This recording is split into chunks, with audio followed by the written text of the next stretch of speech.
Hello, everyone, and yes, welcome to Canada for those of you who are in the Zoom world beyond the borders. And it's lovely that we have these technologies now that allow us to create such a beautiful gathering in just a click.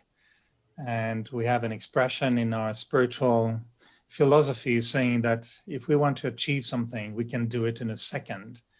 And I know that now we can do it in a click. So just one click away, and we can be with a very, very good friend of mine, a very special teacher in the Brahma Kumaris. And I'm so happy. I know, Palma, you can also share about Sister Denise. And I'm not sure who is present in the Zoom world today. I'm sure I can see many faces. Many of you know Sister Denise very well, and others might be just being acquainted to a new friend today. And so, yes, my name is Eric. I've been with the Brahma Kumaris for 37 years almost now. I know I barely look 37, but it's been 37 years. I think I was 1 year old now. I've been about 10 years behind Sister Denise. She came even before me in 1974, I think. And she was young, and I don't know how she did, but she remained young. I got old, but she didn't. And so she was in her early 20s, same as me. I was in my early 20s when we joined. Just the years when, we were looking for new possibles and new dreams and new borders, new frontiers, new horizons in the future. And I came in contact with the Brahma Kumaris, and one of the the first main teacher I really met was actually Sister Denise in India. And at the time, my English was absolutely terrible. And Denise Ben was also able to speak French. She still speaks French, actually. And so we could converse in French. And she could translate from Hindi to French, which was making my life a little bit more clear. And I can always share, about Denise, that I always felt with her that if you watch a foreign movie in a language that you don't understand at all, I mean, you may enjoy the movie, but you have no clue what's happening really or what they're saying. But if somebody comes next to you and can give you the subtitles or the translation, then everything starts to make sense. And to be very honest, I mean, I learned spirituality and I thought I understood everything until I heard the translation. And not the translation from Hindi to French or English to French, translation from what I believe is right into what I should really look at if I really want to know what is right. And I've always really admired Denise for being able to see a stone and see how people look at it and say it's a stone and it's white, and say, yeah, but have you turned it over? And I said, no. And she would come next to you, she'll take the stone, flip it over and say, oh, after all, it's not a stone, it's a crab. And it's not white at all, and it's moving, and it's not at all what I thought it was. And spiritual truth can have so many facets, and we can be so quickly illusioned in our own beliefs. And I've learned that there's nothing more dangerous than being in the jail of apparent truth, because believing strongly in something that is only a side of the truth is as dangerous as being away from truth at all. And I've always really admired Denise. I had a great privilege, chance, fortune to welcome her many times. I used to live in Edmonton, Calgary for many years, and I used to go to LA. She used to come to Alberta, and she's a very, very special teacher. I love her. She doesn't have only a third eye. I think she has a fourth one. I don't know where it is, but she has a fourth eye that sees what we don't see. She used to tour around a lot. Now she's zooming around a lot. She's been all over the world. Sometimes you don't know where she is anymore. She may be in Germany. She may be in India, in England, in Canada, in USA. You never know. Just be prepared, because she's going to enter into your heart and knock at your mind and awaken your intellect, and you will understand things you never understood before. I hope I'm not pushing any pressure on you, Sister Denise. But she has a unique way of conveying spiritual knowledge. And we always like to say she was, the first non-Indian woman to, put on the sari at the time and join the Brahma Kumaris and help us to really understand this Oriental philosophy in a Western dimension. Here she is. She's smiling. And so she was like a golden bridge, but not any kind of bridge. You can't get on that bridge without asking permission. That's the first rule. Secondly, you have to be prepared to really go all the way through. She doesn't like if you stop in between and hang around like this. No, if you take the bridge, you have to walk it and you have to go right until the end of the bridge is there. But Denise has this great talent to understand complex philosophy or foreign philosophy in our case and bring it back to really the details of your life. She'll see if you still have hair, I do a little bit, but if one of your hair is out of the way, she'll notice it. So be careful. She has very sharp eyes.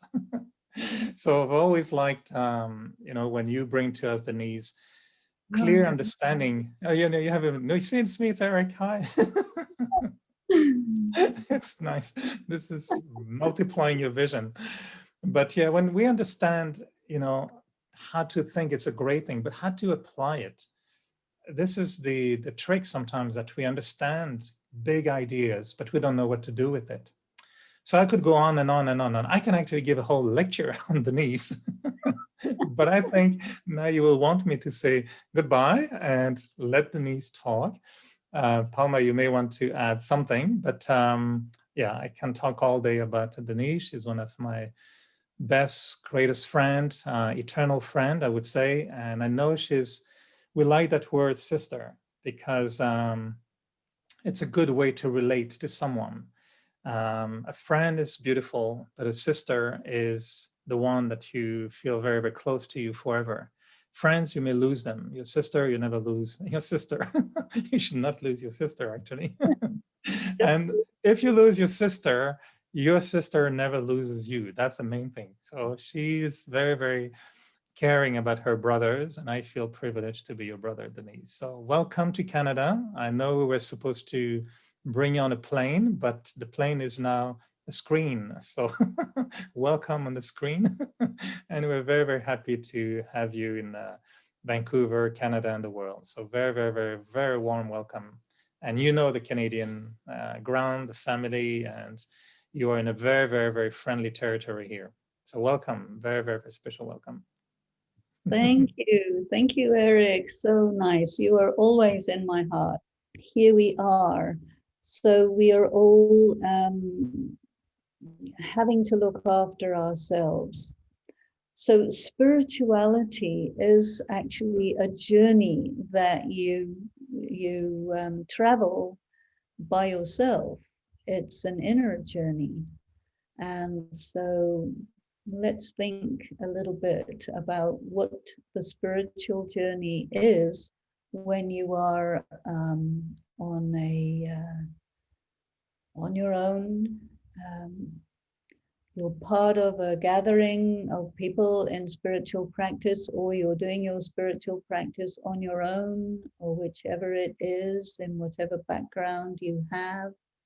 You're a formal meditator or an informal meditator, but no matter what, anyway, you're on the journey. And these times take you to your inner powers. So, of course, those of us who are studying Raj Yoga are very aware about the accumulation and development of inner spiritual powers. But when you are really on your own, you have to really make sure that you are not under any illusions about whether or not you are in your power. And we start talking about this word also, being in your power. Are you in your power? Are you conscious of yourself as a spiritual being moving around in a material world, experiencing the different events? Where do you experience them? In your mind. We have this expression, it's all in the mind. But in spirituality, you really learn that experiences that are taking place in the material world are experienced internally, because everything you see and touch and taste and hear and feel that you experience through your sense perceptions, but you experience it in your mind. And once you start knowing this, then you have a lot more power, a lot more control over the situation, because it's up to you. It's really up to you how you interpret it. You know, something may appear to be very threatening, but you're experiencing this in your mind, and it's entirely up to you whether you decide to feel threatened by it, or whether you decide that, okay, it appears to be threatening, but it may not be so bad. It may be a test. And then, you know, it's up to the self. How am I going to take this test? How am I going to interpret this test and pass this test? Because in answer to any time the question arises, why is this happening? The answer is always very interesting. The answer is, it's happening to make you strong and to make you experienced. It's not happening for any other reason.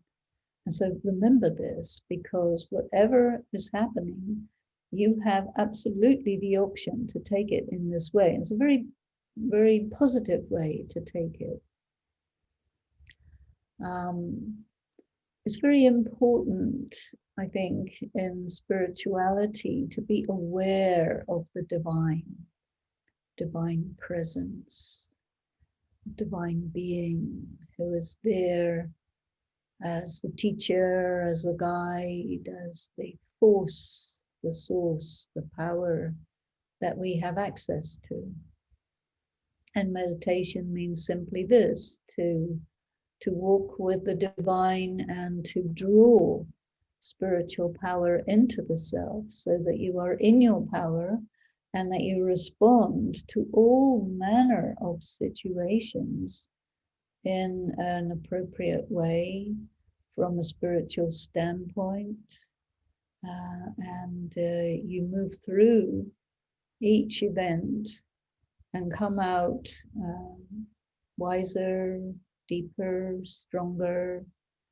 And then you realize that the purpose of life is to make you reach your greatness, to give you all kinds of opportunities to find out who you really are at your core, and to enjoy being completely true to yourself. Because when you're really true to yourself, then you're in your power also. And when you're in your power, even if times are difficult, even if you have to face death, pain, isolation, rejection, failure, all these things, you have this power with you that gives you the possibility to get through it. And if you happen to be part of a spiritual community, then you have your beautiful circle of friends who are also in their power. And if you're not part of a spiritual community, but you still have your beautiful rosary of friends, because friends and people that you trust are really a beautiful asset. And someone who is a very good friend of mine was telling me the other day that when I die, What I take with me is my reputation. What I take with me is the good things that I was able to leave people with, to leave in their hearts, to make their lives somehow better, somehow full of love, somehow full of meaning. And so this is really um, what this is all about. So we will have some meditation a little bit later, but I think that you may have a few questions that you would like to for us to consider together. So I don't know if this is a good time to do that. Yes.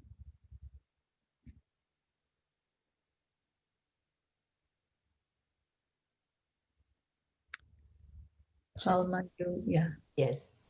There is a question that we received via email from Brother Robert Lee, Eugene, Oregon. He said that uncertainty comes when there is no cohesiveness of thought and opinion, one from another, when all becomes so identified with what they are not, and when all becomes false, such polarities and extremes arise easily. This is because no one has any weight of truth. Kindly explain what we have to understand to get back to who we really are. Well, it's so helpful if you have been studying spirituality, because when you study spirituality, you hear ideas and concepts which may be not according to the conventional way of thinking. Certainly when I started with Raj Yoga, there were very, very few people who thought this way. I thought this way, so it really went in so beautifully. But previously I was thinking like this, but all on my own, and everybody thought I was a bit weird. But then when you really start hearing and knowing that, hey, you are a soul, you are a spiritual being. Nobody can take that away from you once you've got it, you see. And I'll tell you an interesting example. There's lots and lots of conspiracy theories going on at the moment, and there's lots of people who are saying, oh, have you heard this and have you heard that? So somebody came on the line to me and started telling me all these things. So I said, okay, well, in that case, why don't we just have the end of the world now? We don't have to wait for it. And then I thought, because there are these things going on, or what Donald Trump calls fake news. It's all over the place. There's all these things, but we have to take a step back, because for me personally, I have some part of my consciousness which knows stuff. And even if other people totally disagree, there is a sense of knowing that I have within me that is very solid. And I really am a very grounded person. So, I'm quite open to hearing new stuff, new information. Sometimes there's some very shocking truth that is there, and you just have to get used to it. But then there's something else, and it's like so preposterous that you say, okay, that's good, enjoy your conspiracy theory. But and I'm really not a conspiracy theorist, because I think those things are all about getting people all anxious and all in a tiz. And once you kind of understand that this is just a ploy to sort of destabilize you, you don't really have to go for it. And the good thing about spiritual information, you say, okay, I am a spiritual being, and I have a connection with the Supreme Being, and I have a destiny. and nothing can take that away or change it, you know. And so I become a surfer and I ride the waves and enjoy surfing. And that's good, you see. But not everybody's like that. So I would just suggest that I think that people do have a place inside which is solid and stable, and you just try and go there and stay there. And I think a lot of people do have a deep connection with the divine, and so cultivate that. Everybody knows that it's good to be positive, so, you know, work with that. And then I think you'll find your stability, even if there's all sorts of funny stuff going on around you. I think so. Oh, that's great. And thank you so much, Sister Denise. I believe that Brother Robert Lee will really take this message, cultivate the deep connection with the divine. There is another question of a new student. Om Shanti, Sister Denise, please let us know whether it matters if we meditate with eyes open or closed. No, well, that's a good question.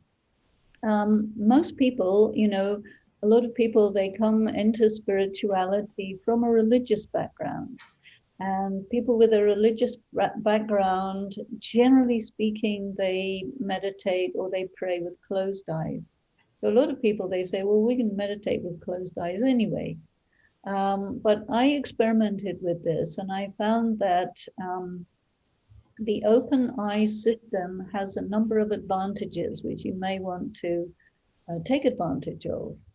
And that is that when your eyes are open and you are focused or focusing your eyes on a focal point, your mind tends to be very focused as well. Whereas when your eyes are closed, you tend to also mentally go out of focus. And the type of meditation that I do, which is called Raj Yoga, is all about concentration. And concentration means you need to focus on an idea, on concepts, on the being of your own self, your own soul, on the being of the Supreme Soul. It's all about focused attention on something which you choose to focus your attention on. And there are plenty of distractions. And so we find that the more we become comfortable meditating with open eyes, ultimately, we find it a lot more successful and it's better. But it really doesn't, you know, it's not a hard and fast rule. It's just that you need to give yourself the flexibility. When you want to close your eyes, close your eyes. Give yourself some time with open-eyed meditation because it really helps you with concentration. And you know, there's really no hard and fast rules. There are recommendations, and then you work with that, and you do what works for you, what's comfortable for you. Wonderful. Thank you so much. That is really good recommendation. I'm a new student of Raja Yoga. How do I think of myself as a soul?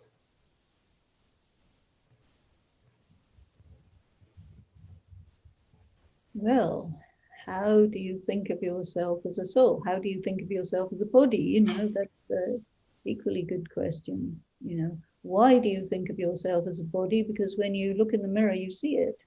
And other people tell you, you are a boy, a girl, a white, a black, a brown, or whatever it is. And you get reflections from the mirror, you get reflections from other people. But the soul, you can't see. So it's something that you have to think about.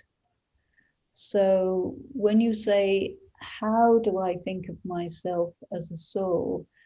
I think a good way is to enumerate in your mind the number or a number of points of information about the soul. For example, you say to yourself, okay, a soul has the form of a point of light. So consider it for a little while. Now, what you think about that? Do you like that idea? Do you think that you could be a point of light who is the spark of life in this body and make this body work through that energy, which is a soul? And then you hear that a soul is pure, peaceful, loving, powerful, blissful. So then think about, okay, how would it be to be a soul at peace with myself, with the universe, with everybody else, with God? What would that be like? Do I like that idea? So you're pondering about it and you're deciding if it sits well with you, if you like it. This is really how you go about meditating. My definition of meditation is deep thought about what's worth thinking about. And really, the thing really worth thinking about is, who am I? What am I? What's going on? What is life? The deep questions, the metaphysical questions. And that's what spirituality addresses. So just give yourself the freedom to ponder on these things in your way, and that's really how you do it. Thank you, Sister Denise. Oh, there is a lot of questions, very interesting. Meredith Port said, it's good to see you, Sister Denise. You were one of the first Brahma Kumaris I met and learned from 35 years ago. I have heard you say that we should not focus on our defects. Don't we need to see them in order to overcome them?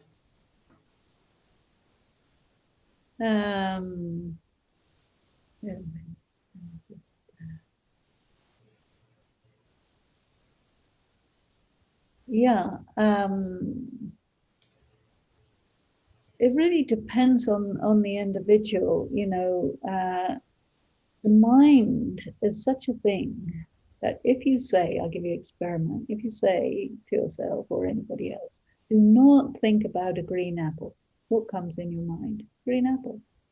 If you say, think about a green apple comes.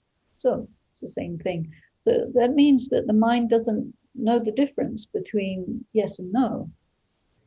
It operates on the basis of suggestion. So now, if you have a defect that you want to really think about and work on, it's a good idea to focus on it. But it's also a good idea to look at it in a wider context of what you are, essentially.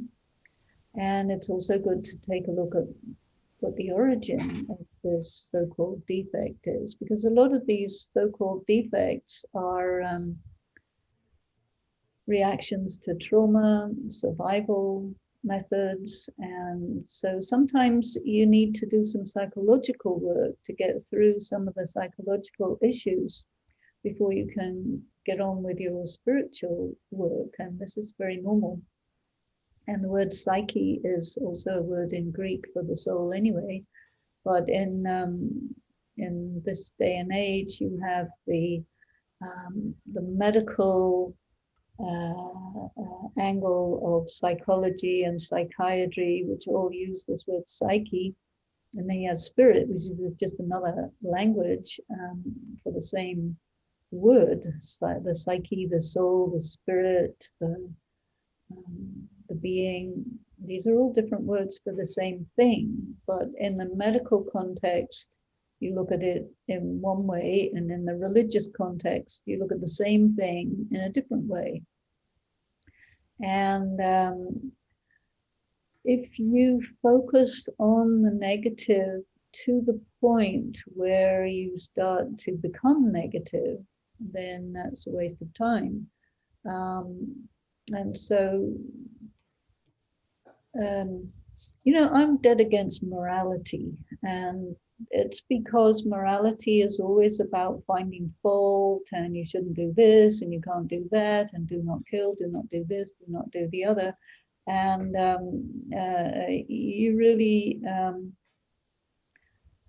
get out of balance in that. So instead of morality, I prefer to look at things through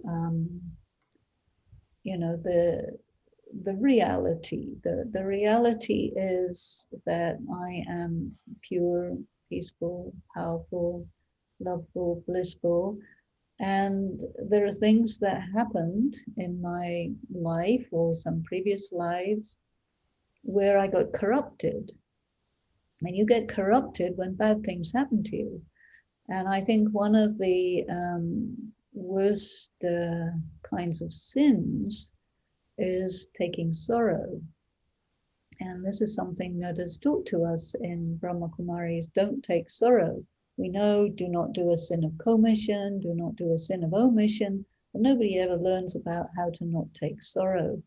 And so we need to be quite dispassionate, detached, and neutral in regard to our negative traits, and to understand that they had their place and they got in there for a reason, and that they are temporary.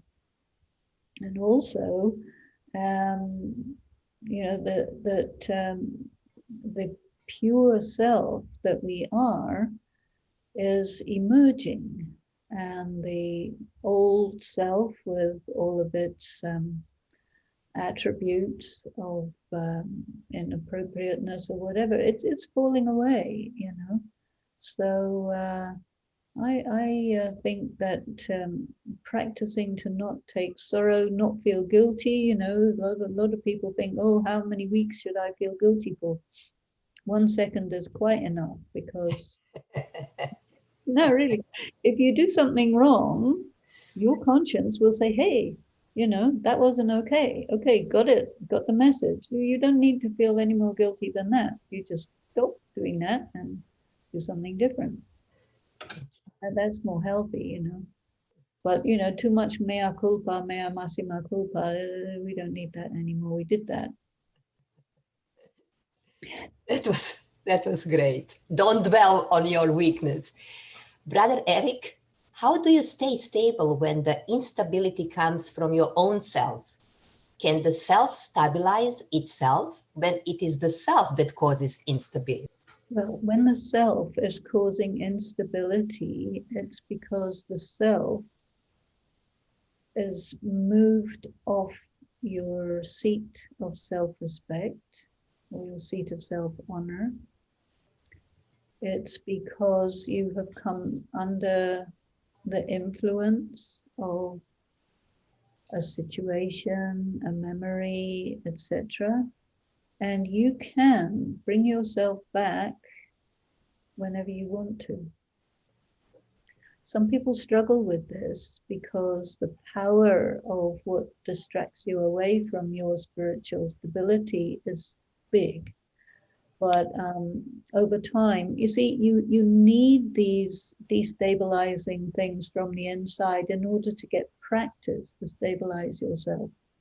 So it's really fine if you get destabilized, because then you get a practice of resetting yourself and restabilizing yourself. So that's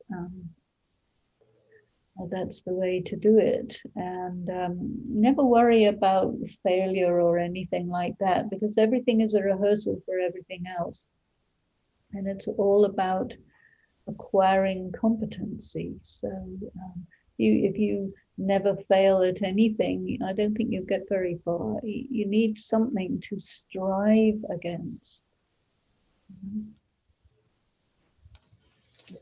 Wonderful. You need something to strive against. Yeah. So there are two questions that are connected to each other. Are the souls that are leaving the body currently going to the soul world? So this is the first. And the second that is connected with that, lots of souls leave their body and there are fewer babies today. Where the souls go then? Who says there are fewer babies today? They're all reincarnating somewhere. Maybe there are places where there are fewer babies. I think the amount of negative karma is accumulating. And so people will be reincarnating in maybe less and less favorable circumstances. And so there may be fewer babies in some areas and more babies in other areas. But overall, it seems to me the population is not getting any less, even though there's so many millions of people dying from COVID-19. They're still reincarnating because the gateway to the soul world is not open. And when the souls return to the soul world, it'll be all together, all at one time. And until that time, we're going to carry on reincarnating. So that's the thing, yeah. Good. In the Burley, we often hear the drama is predestined. What is meant when we hear in the Burley the drama is predestined? The drama is predestined. There is an expression in Hindi that it is there and it is getting created. So this is a very difficult thing to figure out. It's already there and you are creating it at the same time. And so the idea of the drama being predestined is an instrument that you have to use. Because if you say it's a fact, then you say, okay, what do I do with this fact? And you don't really do things with facts. You do things with instruments. And so the concept of the drama being predestined is an instrument to allow you to accept very quickly whatever is happening, because otherwise people spend a lot of time saying, if only, if I hadn't done this and it wouldn't have come like that, if only, can I bargain, can we just go back and do this scene again? No, it happened like that, it was supposed to happen like that, and now let go and move on. That's really how to use the knowledge of it being predestined. There was one interview I did with a man who lived for 4 years on the front line of the war in Sarajevo when it was under siege for 4 years. And he was a very unusual man, very spiritual man, and he did not want to kill anyone. And in order to not kill anyone, he had to avoid the army of his country because he would get conscripted and then he would have to have a gun and he would have to kill someone. So he was, living in this extremely dangerous situation right on the front line for 4 years. Very, very difficult situation without a weapon, trying to, keep his peace. And he said at the end of the interview that this war was inevitable. There was no way it couldn't have happened. It was like he didn't think, okay, it's predestined, but he felt that it was inevitable, it had to happen. So there's something about the idea of predestination which is connected with karma. And the way the karma is going, the consequences of that karma can be calculated. And so the consequences are contained in the karma. And what we're learning now is to change our karma. And we can change our karma by changing our consciousness, which makes us change the way we perceive things and the way we interpret things. And then we are more focused on doing the right action than on trying to punish anybody or take retribution or whatever. So you have to use the knowledge of drama as predestined as an instrument. Mm-hmm. Excellent, thank you. Sister Claudia asked you the question, apart from what you have already said, what would be the main advice you would suggest to all of us to be stable at this time, and help others to be stable as well?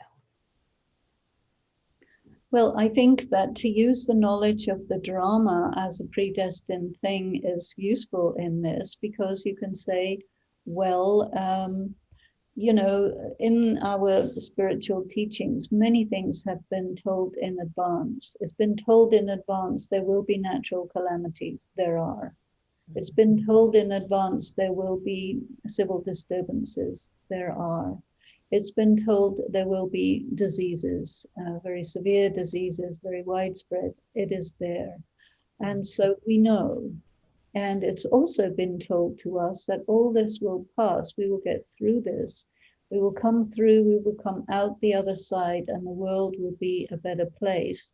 And what we do, how we handle these tests and these difficulties, and maintaining our connection with the divine, taking in spiritual power and performing the purest karma that we can, this is what changes the state of the world. But, you know, you can't get to heaven without going through hell. So we just have to keep going and get through this. Wonderful. How can I learn, absorb the 8 powers to remind myself in my everyday actions? Because it's not always easy to analyze and act, knowing all this power, and then react in a way that one does not regret. Of course, it's not easy. Whoever said this is easy Raj Yoga? You know, the word sahaj can be translated as easy, but there's another translation which is much more realistic. And it is said, okay, this is a practice that is done in the context of people with all of their karma. It's done in the context of adverse circumstances. And powers are acquired by just, you know, doing, just getting through, just find your way, and you will get the powers. And you have to think about them. You don't absorb them. They're not like sitting on a cloud somewhere waiting for you to absorb them. No, powers are abilities, they're skills, and you have to build your capacity, and this is called the powers. Now we have words for it. All the 8 powers, there's a lot of other powers that are not the 8 powers, some other ones as well. And it's all about building capacity. And as you get through all your different adversities, you do acquire skills. You have to be innovative. You have to be courageous. You have to do by trial and error, whichever way it is, but you will get the powers one way or the other sooner or later. And you have to maintain your absorption of spiritual power through yoga. If you don't practice meditation, you will not get the power that will enable you to handle the obstacle that's coming down the road that is going to give you the skill set. So Great. do it. Yeah. Sister Denise, question. What age were you before you got into the spiritual study? And were you practicing any other form of religion or spiritual teaching before you joined Raja Yoga? No, I was, it was just before I became 24, and I was not practicing any other, I was dead against everything, but very spiritual, you know.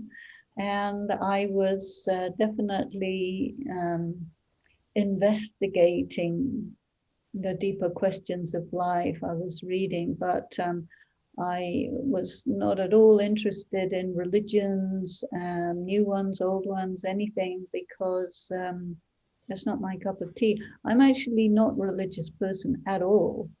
I could call myself spiritual or philosophical, but not religious. Sorry. Yeah. How it is important to meditate just before going to bed? it's a good idea to meditate before going to bed. It's a good idea to meditate, but you have to create your own rhythm. You find your way yourself. And then, it's really very personal. And there are lots of recommendations, but you cannot think that a recommendation is a law or a rule. A recommendation is, it's a good idea. Maybe it will work well for you. Try it out. See how you like it. This kind of thing, Why we cannot reach heaven without going through hell? Is this just a dualistic concept? I love it. That's my idea. And in a way, it's connected with the idea of settling of karma, because this is the time when we have to settle the karmic accounts, right? And so settling karma means you do it through illness or hardship or difficulties or relationship problems, or basically some kind of going through hell. And then when you finished your karma, you experience this ease, this lightness, this freedom. And so that takes you a few steps closer to heaven. So if you're going through hell, keep going, it's like that. Yeah. I think that we have tackled all the questions. Thank you very much. It was really good questions and great insights. We have now come close of our program, and we would like to ask Sister Denise to take us to the experience of guided meditation.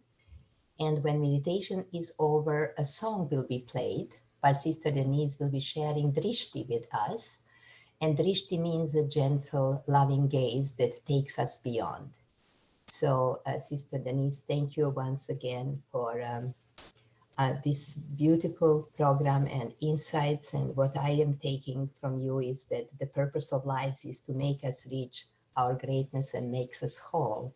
And we are all going to change our consciousness to change our karma. Om Shanti. So please take us to the experience of meditation. Om Shanti.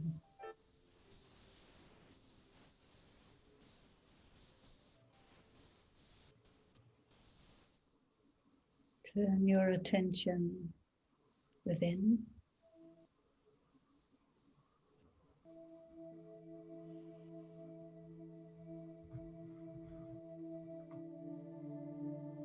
See with your inner eye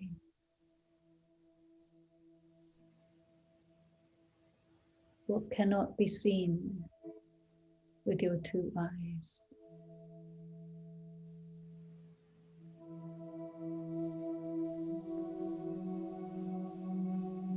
Consider the self as a tiny point of light.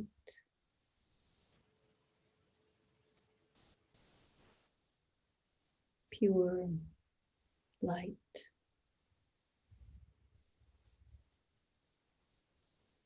Pure consciousness.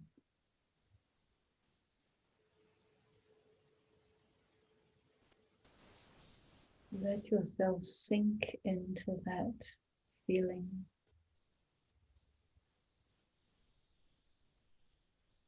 That sense of self, that I am not this body. I am light.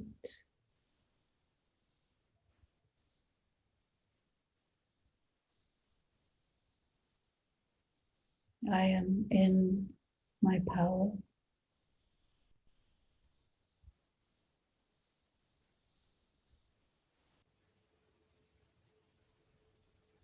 I am neither male nor female. I am pure being.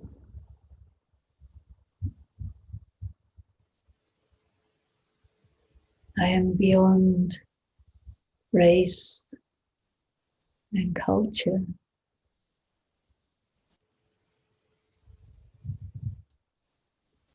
I am still and silent. in the awareness of who I am.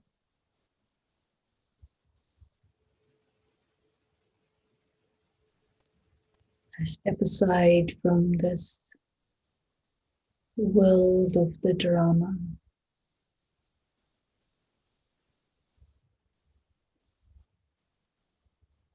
And I hold myself in the world of light beyond.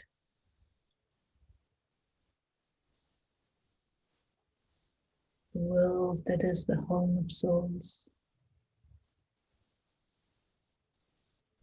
Light upon light. Nothing physical.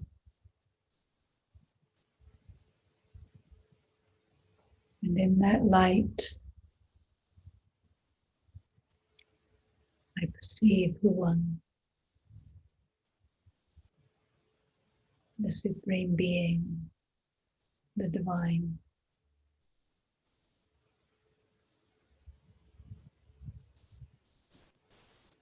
The ocean of love and peace.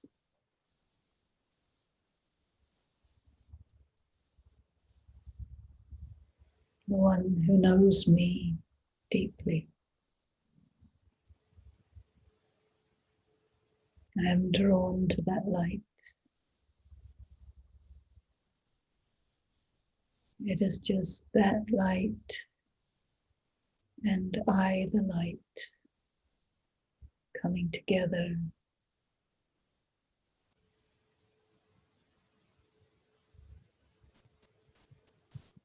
And that huge ocean of power and peace flows into me.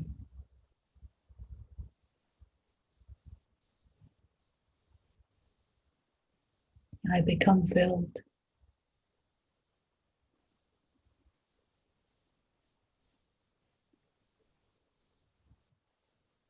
And that pure energy flows through me and beyond, spreading all around into the world. Just flowing and spreading.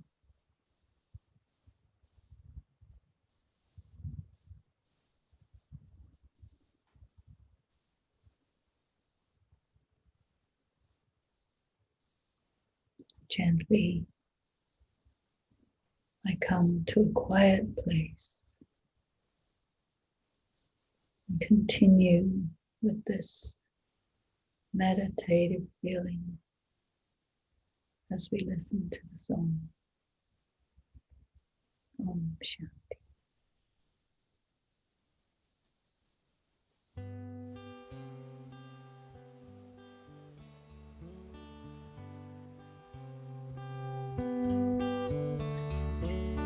Where do I go with all these feelings and all these faces and open doors when everyone else seems so serene and I just feel so insecure? And where do I go when all the pieces of my heart lay on the floor? You say, come into the light, why don't you? Come into the light, why don't you? Come on now, come into the light.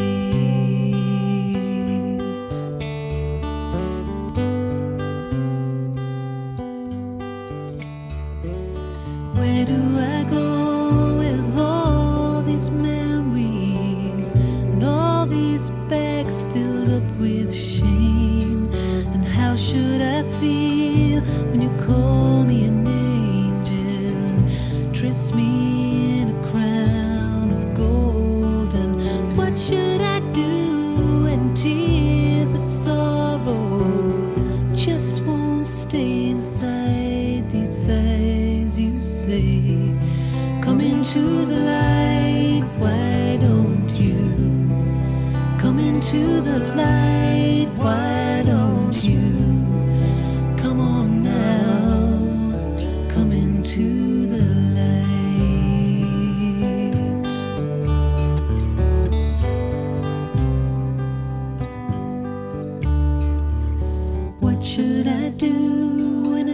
gentle hand, it reaches out to take my own. And how should I feel when tears of joy, they just won't stay inside these eyes? And what will I do when I start to love you and really trust and know you're there? You say you'll be in the light where I am. You'll be in the light where I am. Come on now, come into the light.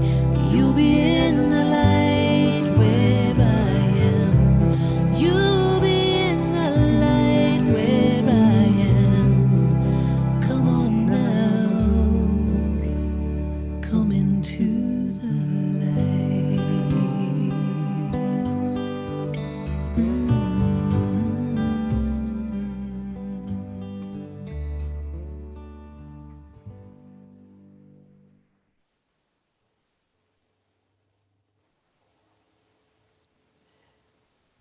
Oh, sorry.